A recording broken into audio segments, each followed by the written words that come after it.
Papa, I'm down. I can't see. Need to go.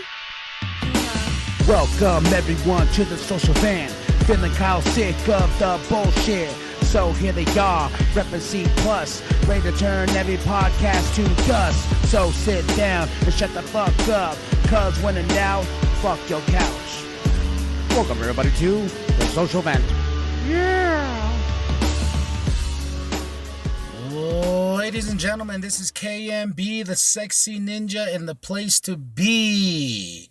Welcome to the Social Vent Podcast, brought to you by C+ Studios. It is only me for this lovely Saturday of yours. But before we just jump on in, let's talk about Shudder. Shudder.com/podcast. C+. You use that special promo code CPLUS. You get 30 days for free from us. And also cplusstudios.com for all your C+ needs. You can go there. You can go to the links of tpublic.com, our store, C+928, and go get yourself an awesome shirt. You can go there to go see what platforms we're on for you to listen to. Our YouTube is blowing up. I got that Juggle vlog. We got Big Daddy Goes Deep. We got Jimbo's Playground. So much content. We also have a Patreon. It costs less than $5 for the tier C+ soldiers. All day, day. You get content on there like You Can't See This, the podcast. It's the relaunch of From Wrestling Junkies to Now. We have a great new special add-on for C+. Her name's Melissa. She knows her shit. We also have the Lost Zone, where it's episodes that won't even make it. You know, they didn't even make the cut, but we're giving them away on Patreon now for everybody on the C+ Soldiers tier. We also have Fat or Whack that drops every Friday with a brand new song from me and me giving a little backstory to it. We'll pop up every once in a while on there to hang out. We're going to start doing live streams, and we're going to just keep going and keep rolling. We just had our first live show, which you heard last week. We also have exclusive Jimbo's Playgrounds coming soon, exclusive that Juggalo vlog, a series that I have in my head that I'm ready to start recording and getting out there for you. And we also have Big Daddy Goes Deep. We also have Big Daddy's book. You can go to Amazon.com. He goes Poems and Prose, and take this book as you will. It's just so much content from us. We're rolling, baby. We're rolling. But I wanted to wait a week. So last week you got the episode of our live show, Welcome to the Madhouse. Now, it's been a week since Endgame, Avengers Endgame. I wanted to give everybody a week because I know everybody and their grandmother is seeing this movie. I just did a recent recap of the movie with Pop Flicks, where I'm AKA Pop. Me and Flicks went over the entire film together. It took an hour, and that's going to be on his YouTube channel where we're recalling everything. Lots of spoilers. There's going to be spoilers in this galore. But I wanted to talk, this is a review in a sense, but it's also my emotional reaction to it and how much this movie means to me, because I was crying like a baby back bitch at the end of it. And just put into context, this movie means so much to me as a comic book person, as a moviegoer, as a family man, because this all goes to my wife sending me this beautiful picture, and I think I'm going to get it, try to form it into a tattoo of some way or some sort. It's this picture of this gentleman, this one person sitting sitting by himself, a guy sitting by himself, and on the screen in 2008 is Iron Man, the first one. And then the second picture, cutting to 2019, on the screen is Endgame, with the same guy and his wife and his kid sitting there. And that just broke some emotional spark in me, and thinking like 11 years of my life between these movies and all the crazy shit I've been through, And, I don't talk about it much, but during that 11-year span, before I got my family, I got my wife, I got my beautiful kid, and my beautiful, family, I got all of that. in that, there was some crazy shit that happened. I was working at the movie theater at the time when the first Iron Man came out, and I remember that specific moment of sitting there, and I forgot who's building the film. It's either my buddy Sean McFarlane, what up, yay, or my homie Peel. They're building the film, and someone's like, "Hey, look, there's a whole end credit scene here. There's this whole scene at the end of the credits." And I'm like, what? That's crazy. I got to actually sit down and watch the premiere of the movie. And that movie upon itself is just fantastic. Just, ugh. And I remember like everyone getting up and I'm like, yo, hey, there's something at the end. There's something at the end. We watch and then you get that little glimpse of Fury saying, "You stepped into a much bigger world, Tony. You've stepped in, let me tell you about the Avenger Initiative." And I remember that wasn't supposed to be nothing. It was just a little bit of fanfare. You kind of just salute your hat to this, and then the ball kept rolling. And then all of a sudden, I remember just fast forward, you're there at the Avengers premiere. I'm there, I'm there with my we were just friends at the moment.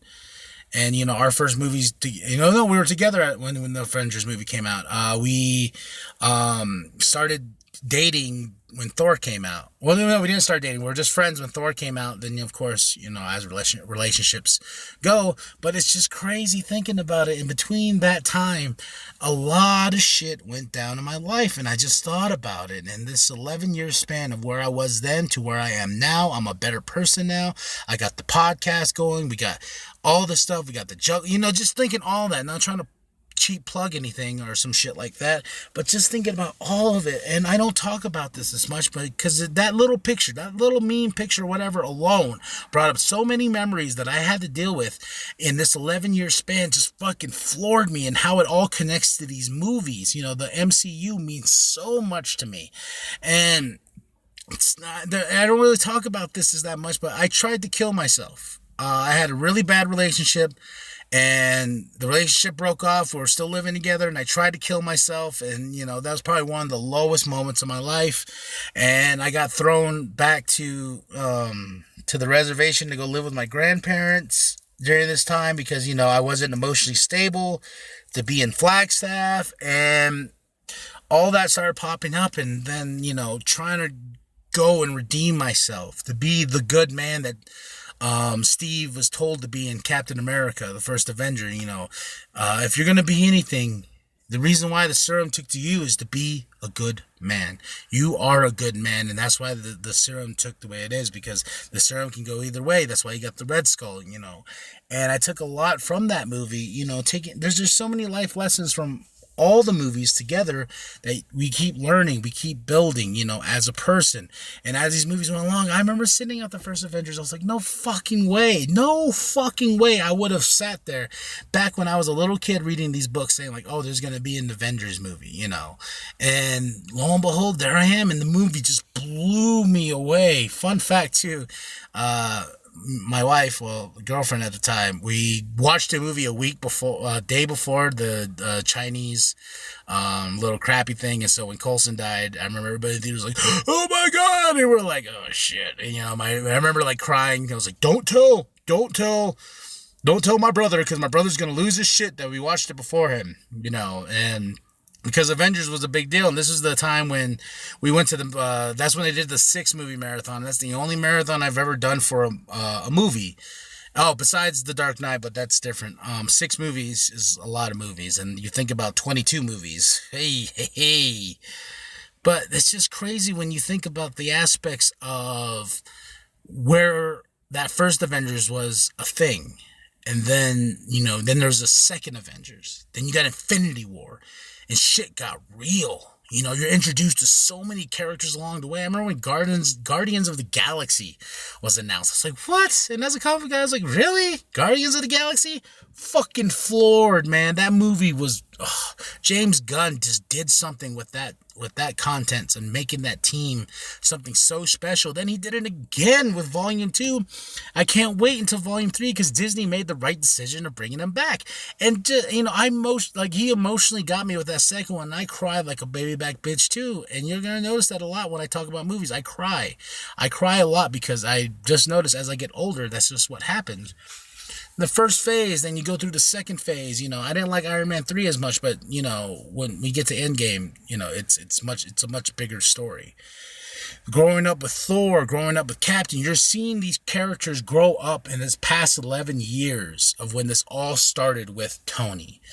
And that's a beautiful thing. Like, you see Captain, good old boy, good soldier, all the way to now, the battle worn, knowing that the government isn't all it's cracked up to be, and there's so much corruption and shit like that. And with Thor going from being like, I'm perfect, to where he ends up in Endgame, it's emotional. And then you see Tony, who was this, cocky guy and this and that, and who just wants to save the world after knowing that he supplied a lot of the world with the weapons and this and that and the tech, and how he has to fix everything.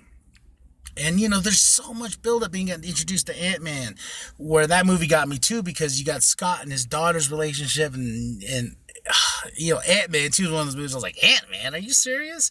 And boom, Ant-Man was great. You got the great Winter Soldier movie, the Captain America movie of Captain America movies. Then they stepped it up again, and they did it with Civil War.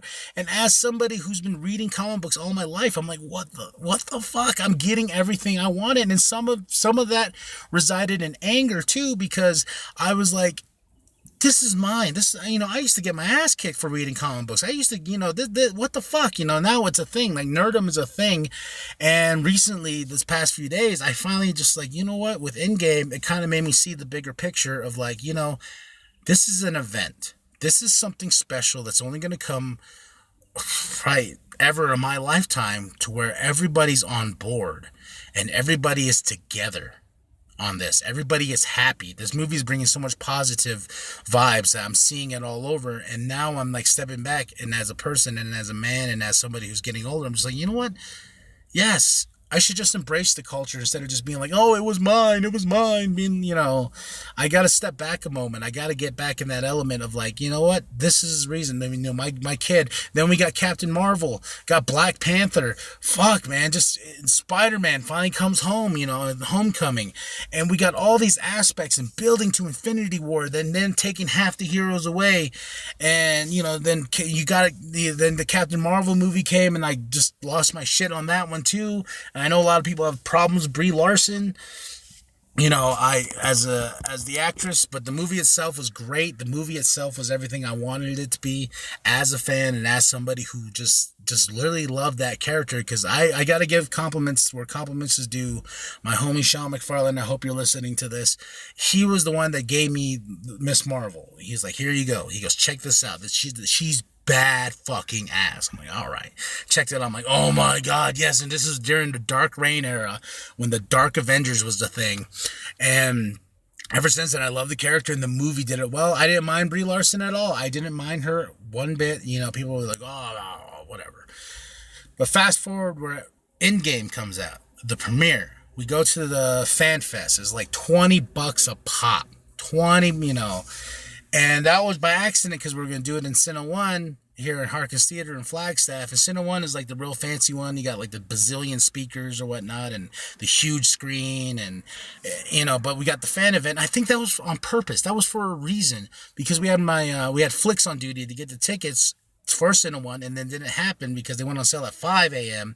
He woke up at 6, and then, it was just like, oh, all the good seats are gone, because we have a specific way we like to sit in the theater. We like to be at the bar, or in Cine One, it's at that railing or whatever, But that was what we do, and we did it for the Fan Fest as well. But, we also got this really collectible coin, and we're sitting in this theater with everybody who's, their emotions are at peak. We're all there to see this Infinity Saga in. We're all there for this 11-year journey. Think about that 11-year journey ending here.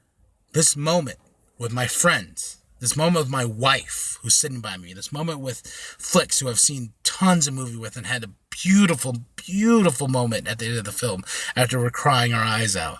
You know, my Big Daddy, Phil, you know, his birthday was the next day, but he was there. You know, Flitz's friend Cody, he was there, and his wife was there. We're all there ready to partake in this. We all got a collectible coin. We're about to sit down, and the movie is 3 hours long, and it doesn't feel like that at all. I explained that in the review we did with what I did with Flick, but the movie doesn't feel like that at all. When it starts, it fucking starts, and I can't explain the emotions that went through my mind with it, because it literally destroyed, in a good way, destroyed me emotionally. I'm just getting goosebumps thinking about it. Destroyed me emotionally in a good way. And, you know, I just the tidbits of what they wrapped up. I think the best review line I heard was, this was definitely a sequel to Infinity War, but this was also a sequel to the entire MCU. There's still some questions unanswered. Sure, that's what happens, but you got to do what you got to do. But they touched on the ones that mattered, and you start the movie off with cutting Thanos' head off, and you're like, oh shit.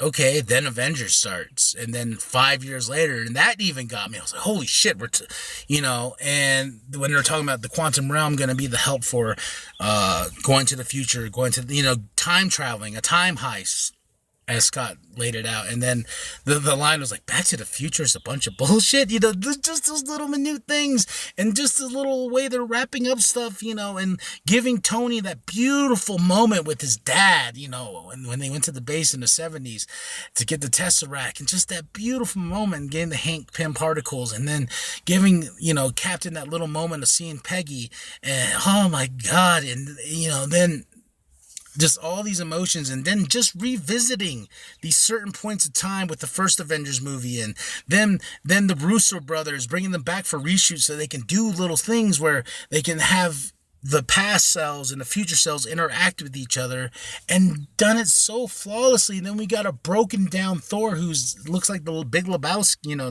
looks like the dude, which I didn't mind at all, because it shows him as a broken man and having a beautiful moment with his mom.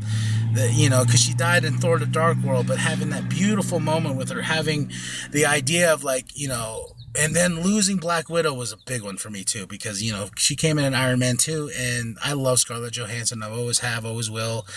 And the way she went out giving herself for the Soul Stone, and like I said, a lot of spoilers. That's why I gave it a week out.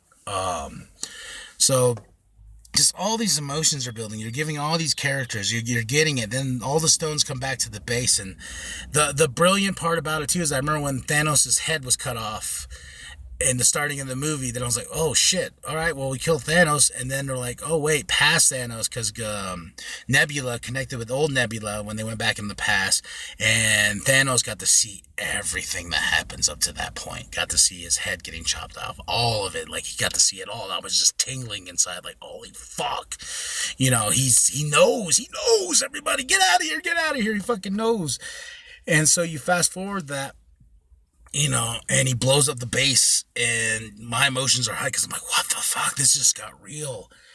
And then, you know, Nebula going after the gauntlet, after they used it to bring everybody back, because Smart Hulk had to use it, which made me really happy, Professor Hulk. And just my emotions at this point are so high. I'm at that emotional high where I'm just like, what the fuck is going on? What am I doing with myself? What is going on with life right now? Because I don't know. I'm crying. I'm goosebumps, and sharing this moment with my wife, because she went and did a big rewatch, and so she's emotionally caught up. Flix is caught. Everyone's just like, and that theater's popping, you know. Then we get the fight with Thor, Captain, Iron Man taking on Thanos, probably one of the best fight scenes ever in a superhero movie.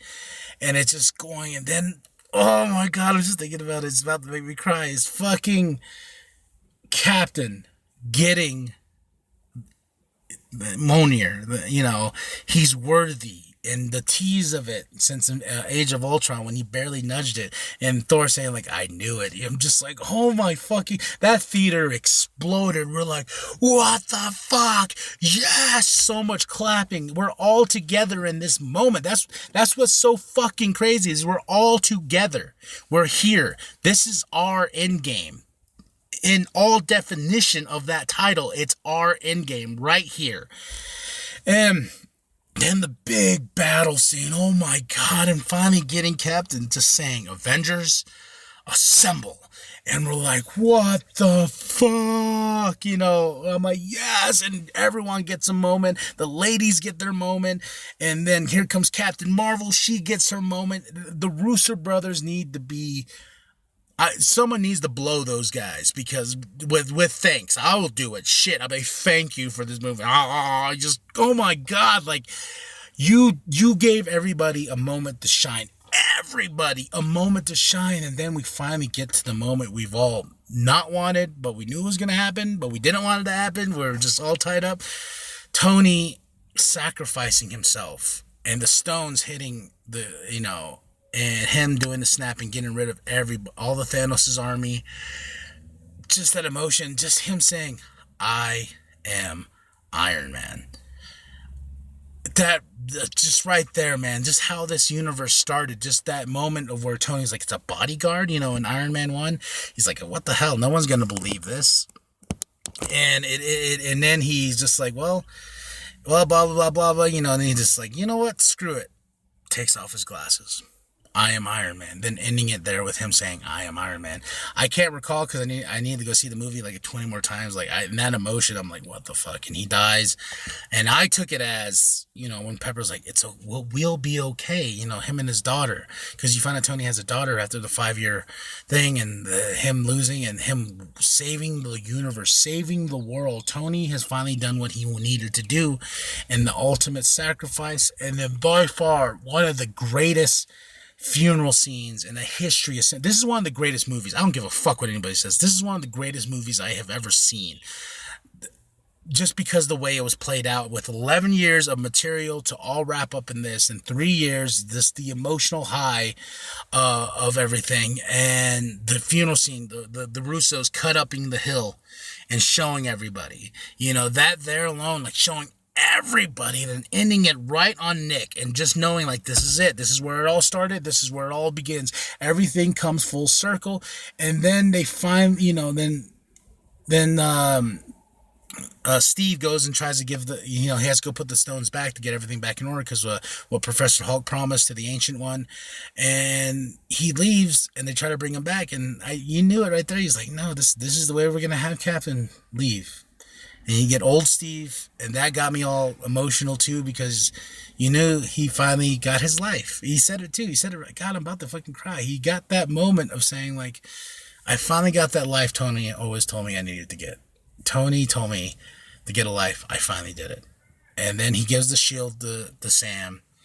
And as a comic book guy, oh my goodness, that proved me up, because Sam's as Captain run is by far one of my favorites. You should read it. It's a really great run. Then getting the nod from Bucky, who was also Captain, but I felt that was necessary. That was as a comic book guy, with him saying like, yes, you are worthy. You are the next Captain America, Sam. You are it. And then, I'm sorry. Sees the ring, sees his wedding ring, and he goes, you can tell me about the girl? And then Steve just looks up and says, nope, no. And then just beautiful cuts, just beautiful. I'm sorry.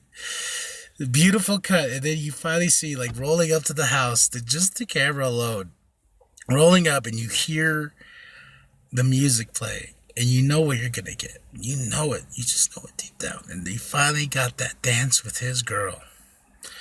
It shows him slow dancing, and it's just, it's by far one of the most beautiful things you'll ever see. And to end it right there, just the cherry on fucking top, just to give you that moment of closure, and giving Captain his moment. Everybody to Tony, and you know, when Tony, and they, you know, the proof that Tony Stark has a heart, and it's on top of the reef that's floating away, just everything in this movie. And at the end, I'm just like, what? The Russos did it. The Russo brothers fucking gave me something so spectacular that it will forever be a moment in my heart. It will forever be a moment in my history. And that's why that little picture, that little meme picture, whatever my wife sent, just really broke it down in my head, and really gave me a time to step back and reflect on my entire life, and from when that first Iron Man movie to Endgame.